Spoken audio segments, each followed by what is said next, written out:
नमस्कार मित्रांनो, मी practical farmer. तुम्हाला एक छोटीशी गोष्ट दाखवायची इच्छा झाली माझी. जे तुमचं उत्पन्न आहे ते वर्षानुवर्ष कमी करत आहे आणि हे जे आहे फैलतच जाते. याला कंट्रोल करण्याची खूप कमी उपाय आहे. ते गोष्ट आज तुम्हाला दाखवायची इच्छा आहे. तर तर तुम्ही हे पाहू शकता. हा आहे वेसन वेल. हा तसं तर गायीसाठी खाण्यासाठी उपयोगी आहे, पण जर आपल्या शेताच्या मधात निघत असेल तर हा जो आहे आपल्या झाडांना, तुरीच्या झाडांना किंवा पराठीच्या झाडांना हा असा गुंडाळत जातो आणि त्याची जी वाढ आहे ती रोखून देतो. आणि आपल्या शेतातलं जे अन्नद्रव्य आहे हे पण हे स्वतःच घेतो. जे आपल्या पिकाला मिळालं पाहिजे ते स्वतःच हे करून टाकतो.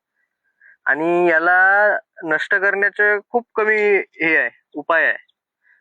आपण किती पण याच्यावर तणनाशक मारलं, काही पण मारलं तरी हे मरत नाही. हे फक्त वरवरच वाळून जातो आणि नेक्स्ट सीझनला पुन्हा जशान तसं येऊन जातो.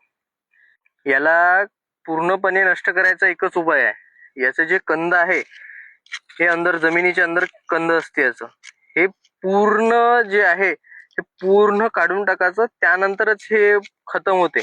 नाहीतर हे आपण किती पण तोडत राहू, कापत राहू किंवा याच्यावर किती पण तणनाशक मारलं तरी पण हे नष्ट होत नाही. तुम्ही पाहू शकता हे इच्छा इथं कितीच आहे, इथं इथं इथं हे असंच अंदरच्या अंदर फैलत असते.